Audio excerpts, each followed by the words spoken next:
Vamos então para a segunda parte dessa 16ª aula, onde a gente vai ver agora as noções de compatibilidade e de consequência na lógica quantificacional. A gente vai dizer que uma sentença é logicamente compatível com um conjunto de sentenças, gama, se e somente se, para alguma interpretação que seja modelo de gama, eu também atribuir V para o φ. Tá? Então, eu tenho que conseguir dar V para todas as sentenças do conjunto e V para a sentença em questão. Se isso acontecer, a sentença é logicamente compatível com o conjunto, caso contrário, é incompatível. Portanto, é mais fácil provar compatibilidade do que incompatibilidade. Se eu consigo dar V para a sentença junto com o conjunto, eu exibo a interpretação, eu provei que é compatível. Se eu não consigo, vai dar mais trabalho, nós vamos ver. Bom, vamos considerar esse meu primeiro exemplo. O que eu tenho que fazer então? Eu quero testar, o exercício é testar a compatibilidade. O que eu tenho que fazer? Eu tenho que tentar encontrar um modelo do conjunto que também verifique a sentença.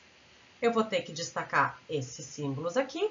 E o que eu vou ter que fazer? Eu vou ter que obedecer à exigência dessas 3 sentenças e, além disso, obedecer a exigência disso aqui.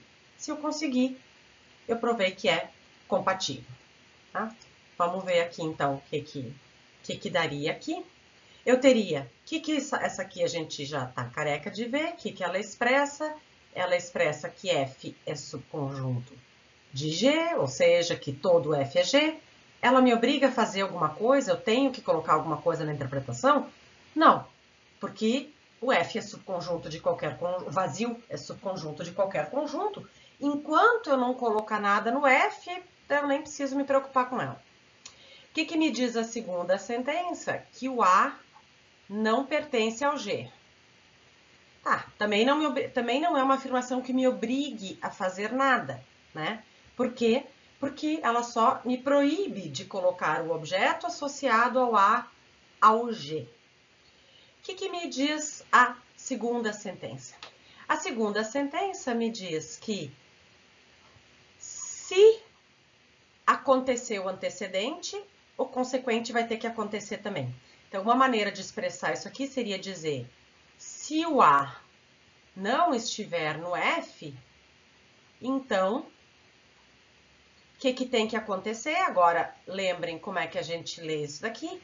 Essa aqui diz que o B é segundo com algum como primeiro, ou seja, o B é imagem de algum objeto, ou seja, B pertence ao conjunto das imagens, ou seja, B aparece pelo menos uma vez como segundo em R.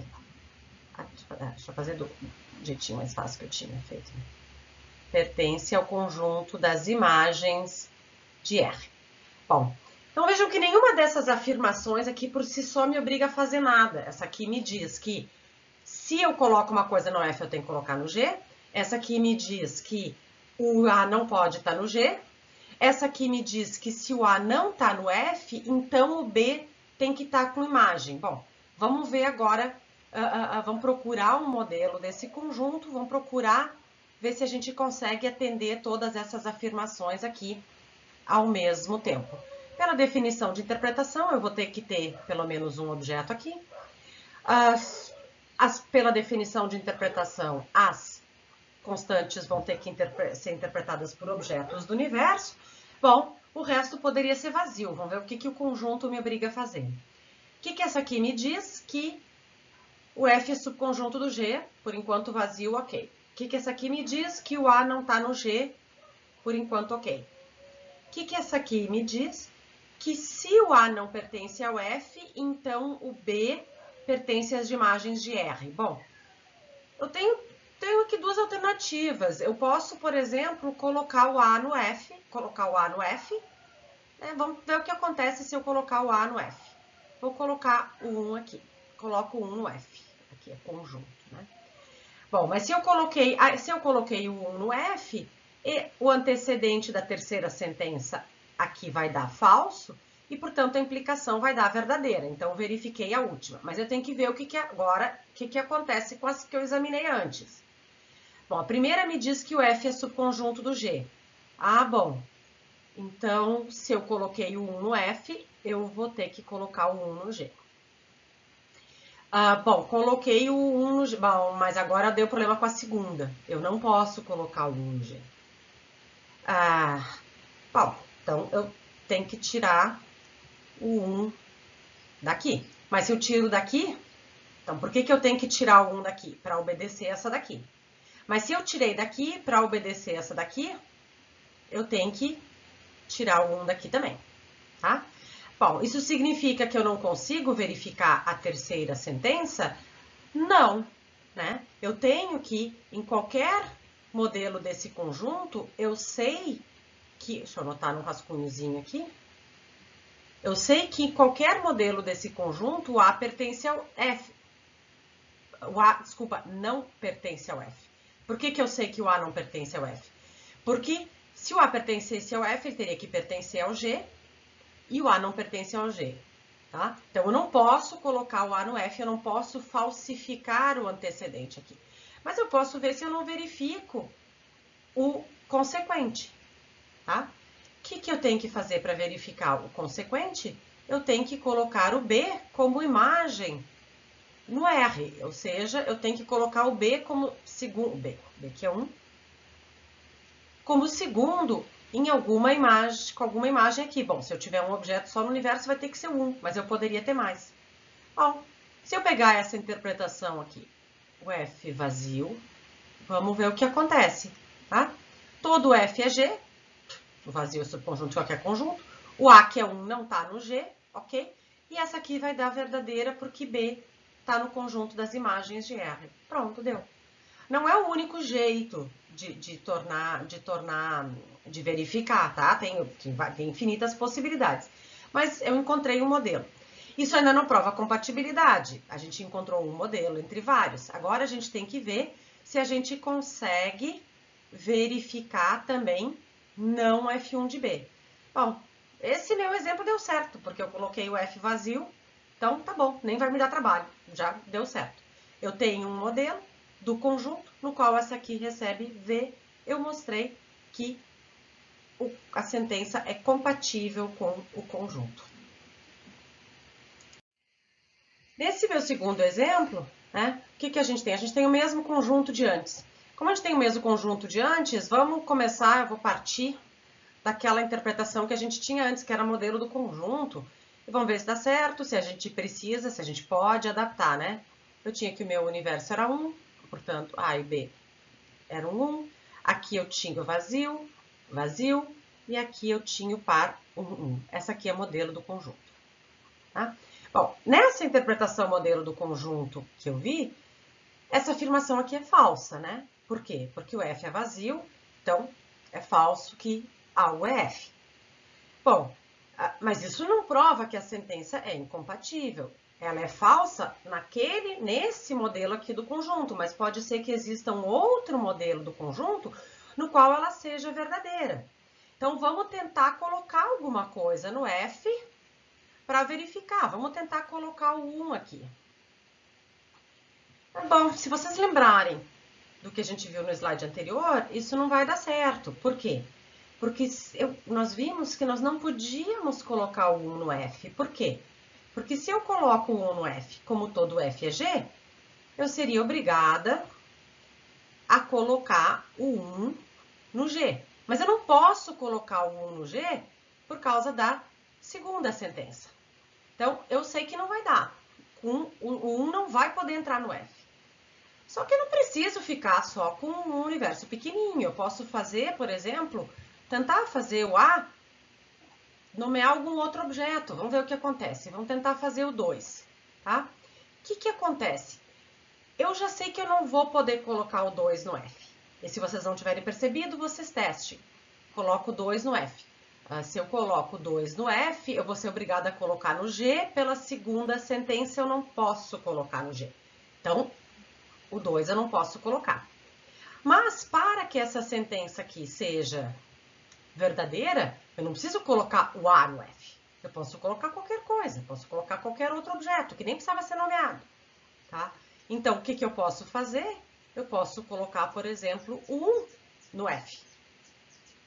Eu coloco o 1 no F, pela primeira sentença eu vou ter que colocar o 1 no G, tá? O que eu tenho? Eu tenho que, agora vamos verificar se continua dando tudo certo, tá? Eu tenho que essa aqui é verdadeira, porque existe um F. Eu tenho que a primeira é verdadeira porque todo F é G, podia até ter mais coisa no G, só não podia ter o A. O A, que é 2, não está no F. E eu tenho que o B, que é 1, é a imagem de algum objeto. Ok, consegui um modelo do conjunto que verifica a sentença, ela é compatível. Vamos ver ainda mais um exemplo. Tá? O que acontece aqui? Aqui eu não tenho simplesmente a existência de um F qualquer. Essa sentença aqui está dizendo que o A é F. Por tudo que a gente viu nos 2 slides anteriores, já está claro que a gente não vai conseguir fazer isso, né? Por quê? Porque a gente viu que pela primeira sentença todo F é G. E pela segunda, o A não pode estar no G. Se todo F está no G e o A não está no G, o A não pode estar no F. Se isso ainda não tiver ficado claro para vocês, tentem construir uma interpretação modelo desse conjunto aqui e que verifique essa aqui. Se vocês acharem que conseguiram, tragam para mim na aula, ou mostrem para um colega e para um monitor, porque vocês não conseguiram, estão enganados. E se vocês compreenderem por que não conseguiram, tentem explicar, tá? Então, como já está bastante, acho que está bastante claro, né? Aqui eu não vou refazer todo o raciocínio, né? Como é que vocês, mas lembrem, como é que a gente prova incompatibilidade? História de fracasso não prova nada, tá? Vocês têm que explicar para mim por que seria impossível um modelo do conjunto que verificasse a sentença. Como é que vocês podem fazer isso? Vocês podem, de novo, tem várias maneiras, vocês podem usar a definição de verdade, ou então vocês podem simplesmente dizer F de A é incompatível com o conjunto, por quê? Porque pela segunda sentença A não é G, e nesse caso, pela primeira sentença, A não pode ser F. Pronto, já tá bom. Escrevam a de vocês e mostrem para mim, para colegas, para monitores, mas especialmente para mim, a última palavra é minha, para ter certeza que a explicação de vocês está boa e vai ser aceita na prova. Bom, a segunda noção, e a última que a gente vai ver, é a noção de consequência lógica. E não surpreendentemente, né, vocês já devem saber que a gente vai dizer que uma sentença φ é consequência lógica de um conjunto de sentenças gama, se e somente se, para toda interpretação e modelo de gama, essa sentença receber verdadeiro. Então, percebam? Não, o que vocês têm que fazer não é mostrar que dá para dar verdadeiro para ela junto com o conjunto, é mostrar que não dá para dar verdadeiro para o conjunto e falso para a sentença. Vamos ver alguns exemplos? Digamos que eu queira ver se essa sentença aqui ela é consequência do conjunto. Para isso, o que eu tenho que fazer? Eu tenho que ver se ela é verdadeira em todo o modelo do conjunto. Como eu estou com o mesmo conjunto que eu estava antes, eu vou começar já copiando a interpretação que a gente tinha antes como ponto de partida, né? Depois a gente vai adaptando se for necessário. A última que a gente tinha visto era essa daqui, né? Que é um modelo do conjunto.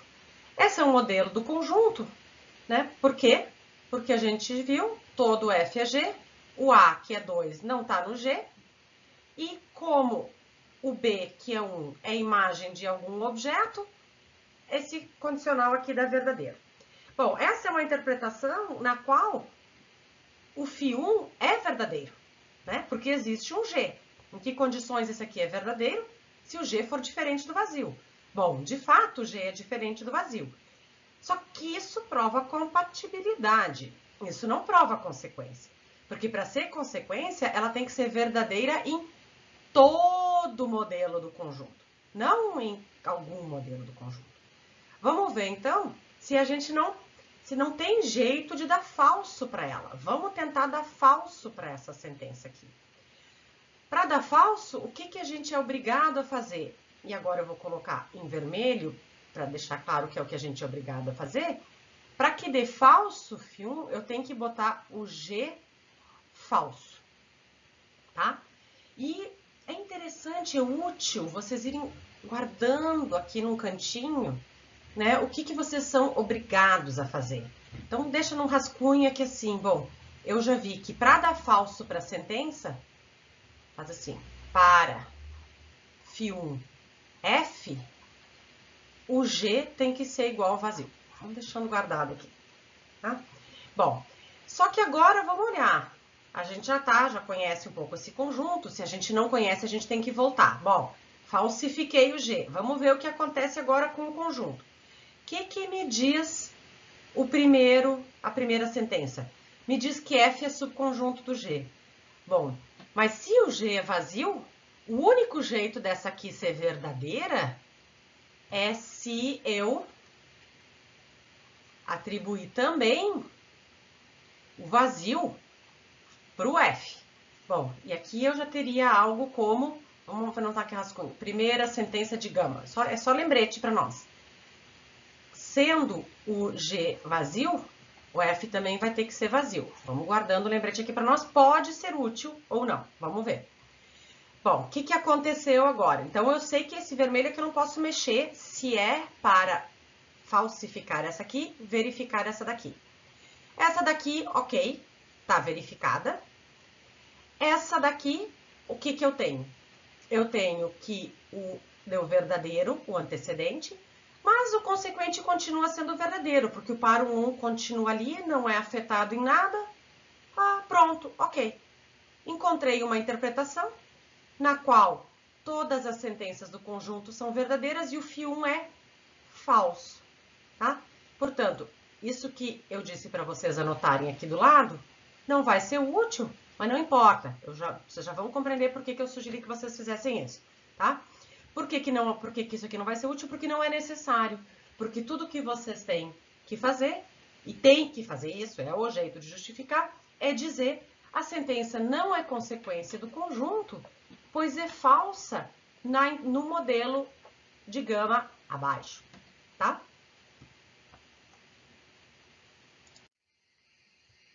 Bom, vamos então ver mais um exemplo. Eu continuo com o meu conjunto gama, então eu vou continuar repetindo a interpretação, alguma das interpretações modelo do conjunto que a gente viu, né? Uma que a gente tinha era isso aqui, eu não lembro se era... E aqui vazio, vazio. Vamos começar daqui, mas, de novo, poderia começar do zero, poderia começar de outro, não importa, tá? Vamos começar aqui e vamos ver o que acontece. E vamos tentar manter essa aqui, o conjunto verdadeiro, o que não significa necessariamente manter essa interpretação, pode ser outra, e falsificar essa daqui. O que eu tenho que fazer para falsificar essa sentença aqui? Eu tenho que fazer com que o F, o R2, seja igual ao vazio. Então, vamos tentar. Nessa aqui que eu comecei, o R2 tem alguma coisa, mas vamos ver se eu não poderia apagar aqui o R2. E a gente já pode botar em vermelho, tá? Por quê? Porque a gente sabe que para a Φ3 ser falsa, isso aqui tem que ser igual ao vazio. E vocês podem fazer aquilo que eu sugeri antes que vocês fizessem, né? Algo como para Φ3 igual a F, esse rascunho para vocês, falando bem frouxamente, né? Que eu tenho R igual ao vazio, tá bom? Bom, mas agora vamos ver o que acontece. Vamos ver se eu consigo mexer nesse meu modelo e manter a verdade dessas aqui de um jeito talvez diferente do que eu tenho aqui. O que me diz a primeira sentença? Que F é subconjunto de G. Ok, tranquilo. F vazio é subconjunto de qualquer conjunto, ok. A não é G, ok? O A não está no G. Bom, o que me diz a terceira sentença? Que se o A não está no F, então o B está no conjunto das imagens. Existe um Y do qual o B é a imagem.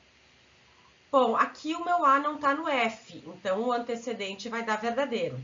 Portanto, o consequente teria que ser verdadeiro. Portanto, o B teria que ser imagem de algum.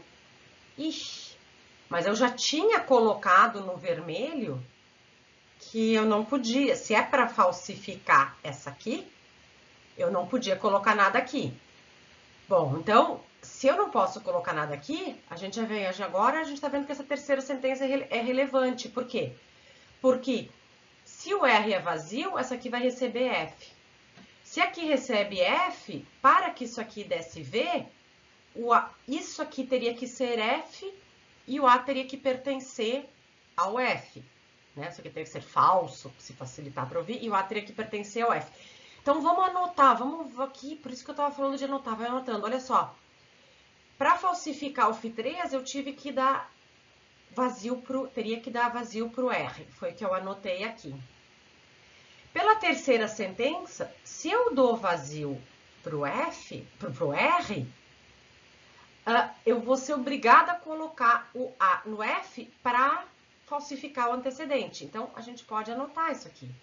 A gente pode fazer alguma coisa como primeiro para o nosso rascunho. Vou fazer assim, como é para o nosso rascunho, eu não vou escrever, até porque com a minha letra vocês não vão entender nada. Daqui, então, levando em conta a terceira sentença, né, nota para às vezes a gente lembra, depois tem que transformar isso num texto. Pela terceira sentença, A pertence a F, se é modelo de gama. Tá?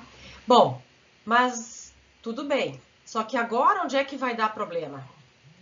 Se eu coloquei o A no F, pela primeira sentença, eu teria que colocar ele no G, né? Porque F é subconjunto de G. Então, o que que eu teria? Daqui para cá, o A pertence ao G pela primeira. Tá? Isso é rascunho, não me escreva um negócio horroroso que nem eu estou fazendo aqui, tá? Isso é rascunho, vocês têm que escrever decentemente com as palavras de vocês, exemplos de escrita decente, olhem a grade de correção e me mostrem o de vocês para ver se está certo. Mas retomando então, o que que a gente tem? O que que a gente viu, né? Para que a sentença fosse falsa, o R teria que ser vazio. Mas se o R é vazio, o único jeito de ter um modelo do conjunto verificando a terceira sentença é o A estar no F. Mas no modelo do conjunto, se o A está no F, o A está no G. Mas aí não seria modelo do conjunto, né? Aí eu teria que, pela segunda, é impossível. Ok? Tá? Bom, então, o que que a gente percebe? A gente percebe que, né, para dar falso para essa sentença, pela terceira sentença de gama no modelo, eu teria que colocar o A no F, para dar falso aqui o antecedente e a consequência verdadeira. Se eu coloco o A no F, pela primeira eu tenho que colocar o A no G, mas eu não posso fazer isso no modelo de gama pela segunda sentença. Então, não adianta eu continuar tentando que eu não vou conseguir. O que que vocês têm que fazer, então? Escrever. Lembrem, ó, insisto, isso aqui não é para copiar, porque isso aqui é nota, rascunho para pensar. Agora, vocês têm que escrever essa justificativa. E ela não é única, né? Teria até... ela é a que a gente chegou por tentativa e erro, mas, por exemplo, uma mais direta seria dizer o seguinte. Bom, pela segunda sentença, o A não está no G. Como pela primeira sentença F é subconjunto do G, o F não pode estar no A. Desculpa, o A não pode estar no F. Tá? Então, como pela segunda... Retomando, porque eu me atrapalhei. Como o A não pode estar no G pela segunda sentença, pela primeira sentença, o A não pode estar no F. Mas se o A não pode estar no F, para a última sentença do gama ser verdadeiro, o B tem que ser imagem em R. E, portanto, automaticamente o Φ3 é verdadeiro. Então, esse é um mais elegante, mais direto, né? E é uma boa resposta também, tá? Bom, Então, revejam para as 2 aulas síncronas que a gente vai ter, então, o restante do conteúdo no material de apoio.